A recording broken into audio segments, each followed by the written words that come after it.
اور دوسری طرف یہ کہ وہ چاہتے ہیں خدمت خلق بھی اس کے ساتھ ہو. تو الخدمت نے پوری یہ کوشش کی ہے کہ ان دونوں چیزوں کا خیال رکھا جائے. اور اس کے ساتھ ساتھ تیسری چیز جو ہے کہ وہ ہماری جسے کہتے ہیں پروفیشنل مینجمنٹ ہے. کہ اس وقت جو ہے کہ پورے پاکستان میں اگر ہمارے پاس 130 سے زائد اضلاع ہیں کہ جہاں خدمت کے والنٹیئرز موجود ہیں، یعنی رجسٹرڈ والنٹیئر موجود ہے. یہ تقریباً کوئی 90,000 کی تعداد ہے کہ جو اس پورے کام کے اندر ہمارے ساتھ جو ہے کہ تعاون میں ہوتے ہیں. یعنی اس وقت جو ہے روزانہ کی بنیاد پر نہیں بلکہ گھنٹوں کی بنیاد کے اوپر ہمارے پر جو ہے کہ لوگ اپنی قربانی بک کر رہے ہیں. یعنی یہ مرچنڈائز بھی ہے، یعنی پوری دنیا سے جو پاکستانی ہیں وہ بھی کر رہے ہیں. آپ کو واٹس ایپ پہ لوگ میسیج کر رہے ہیں، لوگ جو ہے کہ ہماری ایپ پر جا رہے ہیں، لوگ بینکوں کے ذریعے دے رہے ہیں، لوگ جیز کیش اور اس طرح کے مختلف جو پلیٹ فارمز ہیں. تو یہ ساری کی ساری چیزیں نہ صرف ہمارے پر، مثلا میں ابھی آ رہا تھا تو مجھے سیالکوٹ سے قربانی مل گئی. میں نے فوری طور پر جو ہے کہ اپنی ٹیم کو دی، انہوں نے مجھے رسید بھیج دی، میں نے رسید ان کو کر دی ہے. اب جو ہے کہ ہم انہیں بتائیں گے کل یا پرسوں یا اگلے دن کہ آپ کی قربانی کہاں آ رہی ہے. تو گویا اس وقت لاہور، کراچی اور اسلام آباد میں ہم نے سلاٹر ہاؤس بک کیے ہوئے ہیں. اس کے بعد جو ہے کہ ہم جو ہے کہ اس میں سینکڑوں یعنی جو ہے کہ جانور قربان کریں گے، اور پھر اس کے بعد چلرز کے ذریعے ہم اس کو سپلائی کریں گے. یعنی 2 سے 3 گھنٹوں کے اندر یہ گوشت جو ہے پہنچ جائے گا ان علاقوں تک کہ جہاں آلریڈی لسٹیں موجود ہیں، ہمارے والنٹیئرز موجود ہیں. یہ نہیں ہے کہ ٹرک کھڑا ہو گیا اور لوگ ٹوٹ پڑے اس کے اوپر، نہیں. پہلے سے طے ہے کہ کس جگہ پر لسٹیں موجود ہیں اور ہمارے والنٹیئر جو کہ تیار ہے. اور یہ جو کہ چلرز کے جو اپنا منفی جو ہے کہ 40 سینٹی گریڈ میں جو کہ یہ تو ہوتا ہے گوشت جو کولڈ اسٹوریج سے تیار ہوتا ہے. تو یوں سمجھ لیجیے کہ یہ وہ پاکستان کا پورا آپریشن ہے کہ جس میں ڈونر سے عطیہ لینے سے لے کر اس کی جانور کی پروکیورمنٹ تک، اچھا اس کے بعد جو ہے سلاٹر ہاؤس تک کرنا اور گوشت تقسیم کرنا، دین رپورٹ بیک. اچھا، یعنی مثلا جو ہے کہ رپورٹ بیک باقاعدہ کہ ہم یہ بتائیں گے کہ آپ نے اگر کاؤ دی تھی تو آپ کی یہ کاؤ جو ہے کہ یہ شکارپور کے کس علاقے کے اندر جو ہے کہ یہ جو کہ تقسیم ہوئی ہے ضرورت مندوں کے اندر. تو گویا یہ سارا کا سارا کام ہمارا ان 3 دنوں میں جاری رہے گا. اور پروکیورمنٹ کی ٹیم علیحدہ ہے، سلاٹر ہاؤس پہ جو ٹیم ہوگی وہ ڈیفرنٹ ہے، ڈسٹریبیوشن والی ٹیم اس وقت مختلف بھی ہے. الخدمت کا آفس میں ہمارے 100 سے زیادہ افراد موجود ہیں، ٹھیک، کہ جو بکنگ کر رہے ہیں، جو باقاعدہ ایلوکیٹ کر رہے ہیں، جو اس وقت جو ہے کہ فون کے اوپر جانورز کو بک کر رہے ہیں. اس لیے کہ صورتحال یہ ہے کہ بھئی اب اس وقت اگر آج قربانی آئی تو ہم آپ کو منع نہیں کر سکتے کہ ریحان بھائی کہتے ہیں یار میں ابھی آپ کو پیسے دیتا ہوں، صبح تو قربانی ہے، آپ نے جانور خریدنا ہے، اس کے لیے آپ نے قصائی تیار کرنا ہے، یہ ساری ارینجمنٹ ہے. لیکن یہ چونکہ الخدمت ایک مستقل ٹیم کے ساتھ کر رہی ہے تو ہمارے لیے یہ مشکل نہیں ہے. اچھا، میں اسکیل آف یور آپریشن پہ بعد میں آتا ہوں. ابھی میں دیکھ رہا تھا ایک ایڈورٹیزمنٹ بار بار آ رہی ہے کہ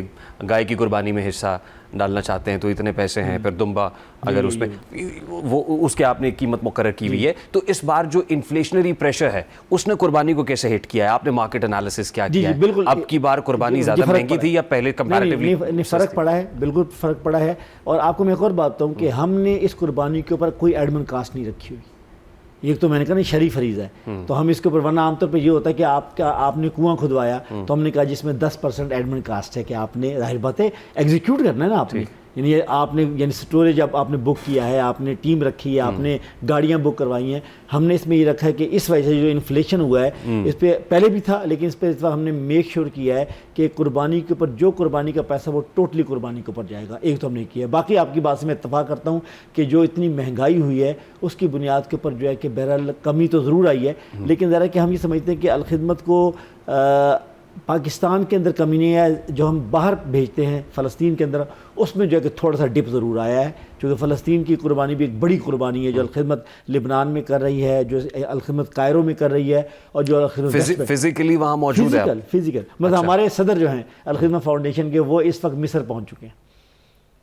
بیک وقت کتنے ممالک میں قربانی ہو رہی ہے؟ فلسطین کے لیے تم 3 جگہوں پر کر رہے ہیں. یعنی فلسطین کے لیے ہم ادارے چونکہ پاکستان سے باہر ہمارا فوکس فلسطین ہی ہے، چونکہ باقی تو پاکستان میں کر رہے ہیں. اس لیے کہ غیر معمولی طور پہ آپ کو یہ معلوم ہوگا کہ تقریباً کوئی 12 ارب روپے سے زیادہ لوگوں نے پاکستانیوں نے فلسطین فنڈ ہمیں دی ہے، الخدمت کو دی ہے. اور ہم کوئی 30 چارٹر جہاز یہاں سے سامان کے بھیج چکے ہیں NDMA کے تعاون سے، گورنمنٹ آف پاکستان کے کولیبریشن کے ساتھ مل کر. ظاہر بات ہے آپ نے باہر کام کرنا ہے تو آپ کو یہ ساری یعنی کمپلائنس ضروری ہوگی.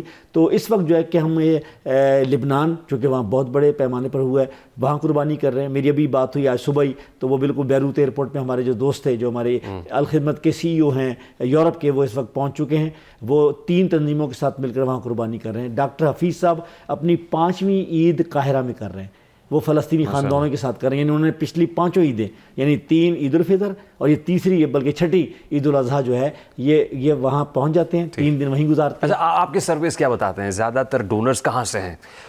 پاکستان سے باہر کے جس ملک سے آپ کو ڈونیشنز آتی ہیں وہ کون سا؟ دیکھیے جہاں چونکہ ہم تو ایکسپیکٹریٹ پاکستانی میں زیادہ کام کریں تو یو ایس سے, یعنی پاکستانی ایک بڑی تعداد میں چونکہ پروفیشنل ہیں, ویل سیٹلڈ ہیں. یو ایس سے ایک ہمارا بڑا ہے, گلف جو ہے وہاں سے لوگ تعاون کرتے ہیں. پاکستانیوں کی ایک بڑی تعداد ہے. پاکستانی لگ بھگ کوئی 9 ملین سے لے کر 10 ملین تک اس وقت پورے ایکسپیٹ ہیں پوری دنیا کے اندر. 25 کروڑ کی آبادی پاکستان کی ہے, کوئی 1 کروڑ کے لگ بھگ ایکسپیٹ ہمارے پوری دنیا میں موجود ہیں, جن میں ترتیب کے لحاظ سے سب سے پہلے جو ہے کہ گلف آتا ہے, پھر اس کے بعد جو ہے کہ یو کے یورپ آتا ہے, اور پھر جو ہے کہ امریکہ آتا ہے. لیکن جو ہے قربانی کے والیوم یا اس کے حوالے سے جو ہے کہ یو ایس اے کے لوگ ہیں, پھر گلف کے لوگ ہیں, پھر یورپ کے لوگ ہیں جو پاکستانی ہیں, جو تعاون کرتے ہیں الخدمت کے ساتھ کہ ان کے بیہاف پر پاکستان میں ضرورت مندوں کے لیے قربانی کی جائے یا فلسطین کے اندر کی جائے. اور پاکستان میں جو قربانی آپ کر رہے ہیں, دیکھیے نا, وہ سلاٹر ہاؤس پہ جب جانور ذبح ہو گیا, گوشت بن گیا, تو اس کے بعد اس بندے تک پہنچاتے ہیں جس نے ظاہر ہے اس میں کنٹریبیوشن کیا ہوا ہے, یا آپ ڈائریکٹلی ضرورت مندوں تک پہنچتے ہیں؟ یہ عطیہ ہے,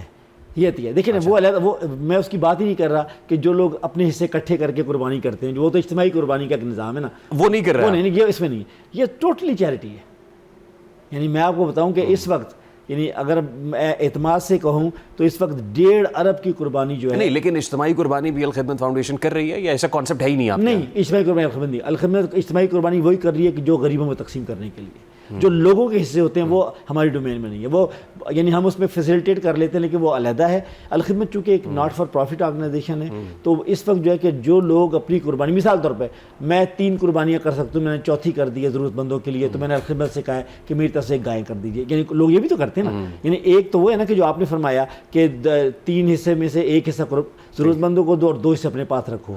یہ تو وہ ہر ایک فرد کو اللہ تعالیٰ نے, اللہ کے رسول نے اس کی جو ہے کہ, تو وہ 2 حصے پہنچاتے ہیں آپ؟ ہاں, یہ وہ بھی نہیں, وہ نہیں ہے, وہ اس میں نہیں ہے. یعنی ہمارے پاس وہ نہیں آتا کہ ہمارے پاس جو بھی لوگ دے رہے ہیں وہ کہہ رہے ہیں کہ یہ سارا کا سارا ضرورت مندوں کے لیے. تو پھر جعفری صاحب آڈٹ سسٹم تو بہت تگڑا ہوگا آپ کا, پھر وہ ٹرانسپیرنسی کو کیسے ممکن بناتے ہیں؟ ایک آڈٹ تو گورنمنٹ کا ہے, اس لیے کہ الخدمت ایک بہت ہی سنجیدہ اور ذمہ دار آرگنائزیشن ہے, تو وہ جو ہے کہ گورنمنٹ کے جتنے آڈٹ ہیں اس کو ہم پورا کر رہے ہیں, کمپلائنس. وہ PCP ہے, پاکستان سینٹر فار فلانتھراپی سے لے کر FBR تک ایوری تھنگ جو ہے موجود ہے. دوسری بات ہے ہمارا اپنا آڈٹ کا نظام ہے. مثلا اس وقت جو ہے ہم پیرلر ہماری ٹیمیں جو مانیٹرنگ اینڈ ایویلویشن کی ہے, مثال طور پر اب جانور ہے تو اس کو ایک خاص وزن سے کم نہیں لینا ہمیں. مثلا اگر ہم نے ایک ریٹ طے کر دیا تو وہ اس ریٹ کے ساتھ ساتھ ہم نے کیپ کر دیا ہے, اس وزن سے کم بھی نہیں ہوگا. تو گویا یہ بھی چیزیں موجود ہیں. اور پھر ظاہر بات ہے یہ جتنا بھی پیسہ آیا ہے اگلے 1-2 مہینے کے اندر اندر اس کا سارا کمپلائنس ہو جائے گا. کہ مثال طور میں آپ کو بتا رہا ہوں کہ اس وقت 1.5 ارب کے قریب مجھے اندازہ ہے کہ یہ قربانی جو کلیکشن ہو گئی ہے, قربانی پاکستان اور ہر جگہ جتنی بھی ہے, میں اندازہ ہے اس سے زیادہ بھی 1.5 ارب روپے, 1.5 ارب یعنی 150 کروڑ. تو یہ قربانی جو ہے کہ جس میں بڑے جانور یہ بھی ہیں اور چھوٹے جانور بھی موجود ہیں, اور یہ پورے پاکستان. مثلا ہم نے اب گلگت بلتستان میں جانور نہیں ہے, ہم نے لیا سے جانور لے کر ٹرکوں کے ذریعے سے وہاں بھیجا ہے, تو یعنی قربانی وہیں ہوگی. لیکن پھر اس میں جو ٹرانسپورٹیشن کاسٹ ہے وہ انکارپوریٹ کرتے ہیں آپ اس میں؟ وہ ہم نے, میں نے کہا نا, وہ ہم نے علیحدہ کی ہے, وہ ہم اپنی طرف سے, وہ ہم اپنے جنرل فنڈ سے ڈال رہے ہیں. وہ آپ خود کر رہے ہیں؟ ہم خود کر رہے ہیں. ہم نے کہا قربانی کے اوپر, یعنی جو قربانی دینے والے اس کے اوپر ہم نہیں کر رہے, اس لیے کہ قربانی ایک فرض ہے, تو اس وجہ کیا ہے. وقاص جعفری صاحب بہت بہت شکریہ, thank you very much. Al-Khidmat foundation اس عید پر کیا کر رہی ہے, ہمیں کا موقع ملا. Thank you very much. بہت بہت شکریہ سید وقاص جعفری صاحب, الخدمت فاؤنڈیشن کی سیکرٹری جنرل. گفتگو آپ نے سنی, اور الخدمت کا جو پلیٹ فارم ہے وہ صرف پاکستان ہی نہیں بلکہ پاکستان سے باہر بھی کس انداز میں ضرورت مندوں کی مدد کر رہا ہے اور اس عید پہ خوشیاں تقسیم کر رہا ہے. گفتگو سنی. Let's take a very quick short break ہے, بریک کے بعد واپس آتا ہے.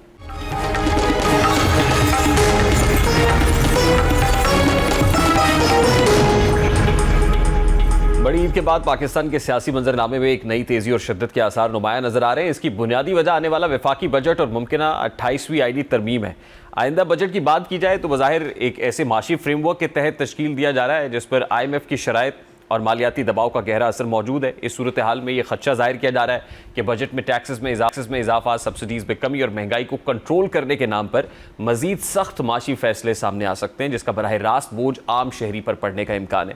ایسے ماحول میں اپوزیشن بالخصوص پاکستان تحریک انصاف کی سیاسی حکمت عملی کیا ہوگی, کیونکہ تحریک انصاف کی جانب سے ماضی میں اختیار کی گئی احتجاجی سیاست کے تناظر میں یہ توقع کی جا رہی ہے کہ پارٹی اس بار بھی مہنگائی, معاشی دباؤ اور عوامی مشکلات کو بنیاد بنا کر سیاسی میدان میں متحرک ہو سکتی ہے. تاہم پہلے کی طرح اس مرتبہ پارٹی اندرونی طور پر واضح تقسیم اور تنظیمی بے چینی کا شکار دکھائی دیتی ہے، اور ایک طرف بانی پی ٹی آئی کی سیاسی حکمت عملی اور ان کی رہائی کا بیانیہ مرکزی حیثیت رکھتا ہے، جبکہ دوسری جانب پارٹی کی عملی قیادت اور مختلف دھڑے بعض اوقات ایک متفقہ حکمت عملی پر یکجا دکھائی نہیں دیتے، اور اس داخلی کشمکش نے پارٹی کی مجموعی سیاسی رفتار کو بھی متاثر کیا ہے۔ خاص طور پر کے پی کے میں سیاسی صورتحال مزید پیچیدہ نظر آتی ہے، جہاں وزیر اعلیٰ کے پی کے سہیل آفریدی کے حوالے سے مختلف آراء سامنے آ رہی ہیں، مختلف میڈیا رپورٹس سامنے آ رہی ہیں، قیاس آرائیاں بھی ہیں، افواہیں بھی ہیں، پرفارمنس پر بھی بات ہو رہی ہے، مینجمنٹ اور گورننس کے اوپر بھی بات ہو رہی ہے، اور پھر بجٹ کو لے کے بھی کچھ خدشات کے پی کے اندر بھی موجود ہیں۔ شفیع جان صاحب پاکستان تحریک انصاف کے رہنما ہیں، انہوں نے ہمیں جوائن کیا۔ السلام علیکم شفیع جان، بہت شکریہ، thank you very much for joining اس۔ عید الاضحیٰ اور ایک اور عید بانی پی ٹی آئی کے بغیر ہے، اب اس عید پر پاکستان تحریک انصاف کی کیا اسٹریٹجی ہے؟ عید سے پہلے ہم نے سنا تھا کہ ایک احتجاج ہے اور وہ مہنگائی کے ایشو کے اوپر ہوگا، پبلک ایشوز کے اوپر، ریئل ایشوز کے اوپر ہوگا، وہ دیکھنے میں نہیں آیا، تو اب کیا پلاننگ ہے، کیا اسٹریٹجی ہے سر؟ سب سے پہلے آپ کا شکریہ۔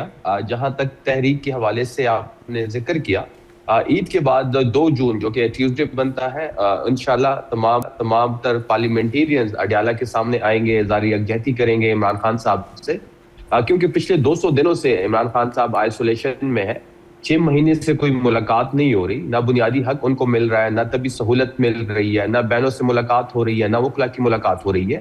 تو تمام تر چیزوں کے خلاف آپ دیکھیں گے کہ ایک بہت بڑا نمبر وہاں پہ موجود ہوگا۔ لاسٹ ٹیوزڈے جس طریقے سے سی ایم آفریدی صاحب کو روکا گیا اسلام آباد انٹر ہونے سے، کیونکہ اکثر ہم طارق صاحب جو ہے وہ چکری کا روٹ یوز کرتے ہیں، چکری کا روٹ کو پہلے انہوں نے بلاک کیا، پھر ہمارے پاس ایک ہی راستہ بچتا تھا، وہ اسلام آباد کا تھا کہ ہم اسلام آباد سے ہو کے پشاور روڈ پہ جاتے اور وہاں سے اڈیالہ جاتے، لیکن اسلام آباد انٹری سے پہلے 26 نمبر چنگی پہ انہوں نے ٹرک کھڑے کیے اور ایک الیکٹڈ سی ایم کو وہاں پہ روکا، اور پھر وہاں پہ ہی احتجاج شروع ہوا۔ روڈ ہم نے بلاک نہیں کیا، روڈ جو ہے وہ گورنمنٹ نے بلاک کیا، پھر 2-2:30 بجے تک وہاں پہ دھرنا جاری رہا، پھر ربر بلٹس فائر کی گئی، لاٹھی چارج ہوا، گرفتاریاں ہوئی، دھرنا جو ہے وہ 2 بجے کال آف کیا گیا، اور اس کے اگلے دن پریس کانفرنس کی گئی، اور اس پریس کانفرنس میں یہ بتایا گیا کہ 2 جون کو دوبارہ تحریک انصاف اپنے بھرپور طاقت سے اڈیالہ کے سامنے آئے گی اور اظہار یکجہتی کرے گی عمران خان صاحب سے۔ تو شفیع جان صاحب، کیا ضمانت ہے کہ اب کی بار نہیں روکا جائے گا؟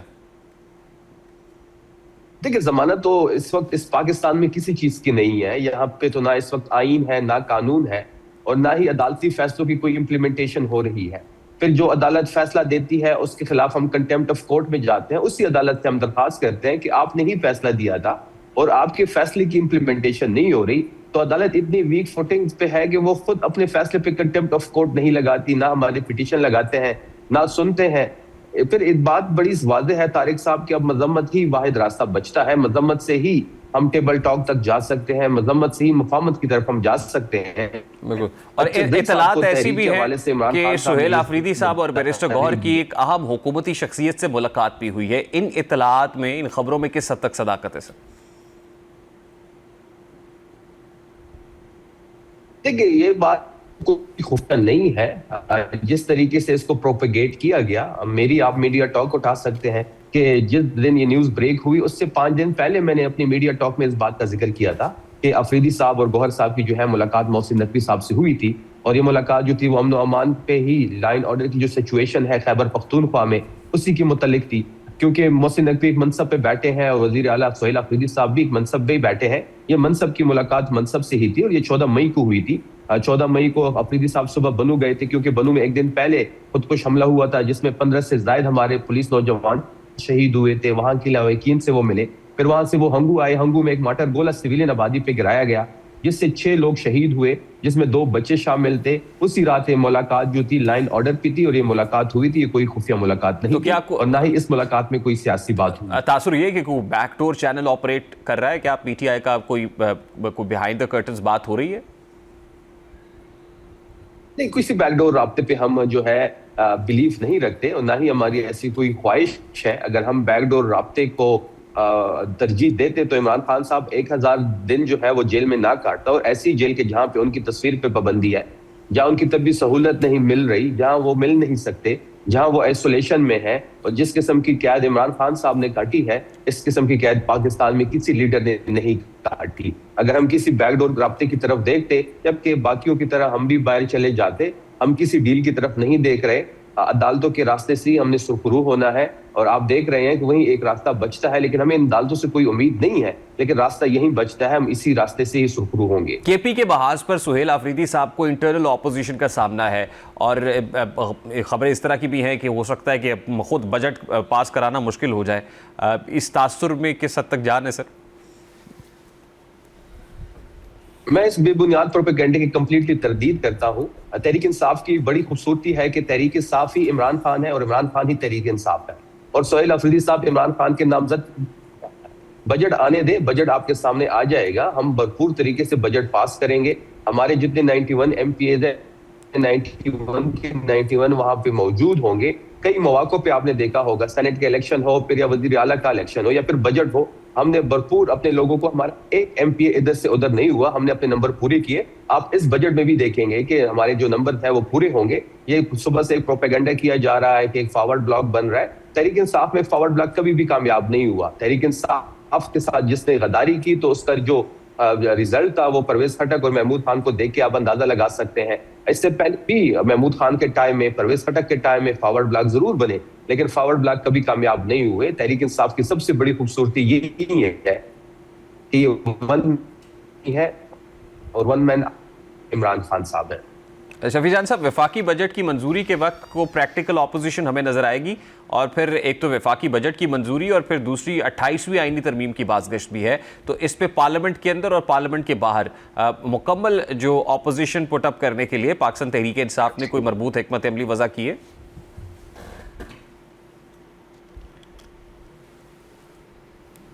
دیکھیں بالکل 8 تاریخ کو وفاقی حکومت جو ہے میرے خیال میں اپنا بجٹ پیش کر رہی ہے۔ تحریک انصاف اپنی اسٹریٹجی اس کے لیے فائنل کر رہی ہے۔ تحریک انصاف کو ایک وائبرنٹ رول پلے کرنا پڑے گا۔ محمود خان چغزئی اس وقت لیڈر آف اپوزیشن ہے، اس کو اپنا رول پلے کرنا پڑے گا۔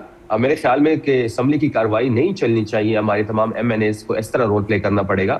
جہاں تک 28ویں ترمیم کی بات ہے تو تحریک انصاف ہر اس سیاسی قوت سے بات کرے گی جو 28ویں ترمیم روکنے میں مددگار ثابت ہوگی۔ ہماری پرنسپل سٹینڈنگ ہے طارق صاحب کے یہ جو اسمبلی ہے یہ لیجیٹیمیٹ ہی نہیں ہے، اس کے پاس کوئی اختیار ہی نہیں ہے ترمیم کرنے کا۔ اچھا ہو یا برا ہو یہ ایک الگ بحث ہے، یہ عمران خان صاحب کے مینڈیٹ پہ یہ لوگ بیٹھے ہوئے ہیں۔ 26ویں اور 27ویں ترمیم تو ڈنڈے کے زور پہ ہو گئی ہے، اور جو ڈرافٹ ان کو پکڑایا گیا وہیں ڈرافٹ پاس کرایا گیا۔ 28ویں ترمیم کا ڈرافٹ اس وقت حکومت کے پاس بھی نہیں ہے، کچھ قیاس آرائیاں ہو رہی ہے، کچھ پرنسپل سٹینڈنگ اس وقت پیپلز پارٹی لے رہی ہے۔ ہماری ملاقات بھی ان سے ہوئی ہے، ہمارے ایک وفد کی ملاقات گورنر کنڈی صاحب سے ہوئی ہے جس کو جنید اکبر خان صاحب اور اسد قاصر صاحب لیڈ کر رہے تھے۔ اگر یہی سٹینڈنگ پیپلز پارٹی کی رہی تو تحریک انصاف اس کو جوائن کرے گی۔ ہم جی یو آئی سے بھی بات کریں گے، مولانا فضل الرحمان صاحب سے بھی بات کریں گے، ہر اس سیاسی قوت سے بات کریں گے جو اس ترمیم کے خلاف ہو، ہر اس سیاسی قوت کے ساتھ بیٹھیں گے جو اس ناجائز حکومت کے خلاف ہو۔ لیکن ایک پرابلم اور بھی ہے نا سر کہ پاکستان تحریک انصاف مضبوط اپوزیشن اتحاد بنانے میں اب تک ناکام رہی ہے، تو ابھی کیا اس حوالے سے اپوزیشن پارٹیز کے ساتھ بات چیت ہو رہی ہے یا اس پہ ورکنگ چل رہی ہے؟ دیکھیں سیاست میں کوئی لفظ آخر نہیں ہوتا، اتحاد ٹوٹتے بھی ہیں، اتحاد بنتے بھی ہیں۔ تحریک انصاف اس وقت کوشش کر رہی ہے کہ ہم 28ویں ترمیم کا راستہ روکیں۔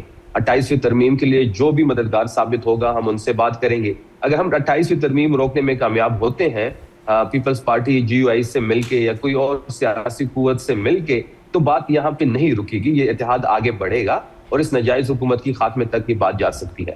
بہت بہت شکریہ شفیع جان صاحب آپ کے وقت کے لیے۔ پاکستان تحریک انصاف کے رہنما صاحب ہمارے ساتھ موجود تھے، گفتگو آپ نے سنی ہے۔ پروگرام کا وقت اپنے اختتام کو پہنچا ہے، آپ سے ملاقات ہوگی انشاءاللہ کل، اپنا رکھیے خیال، اللہ حافظ۔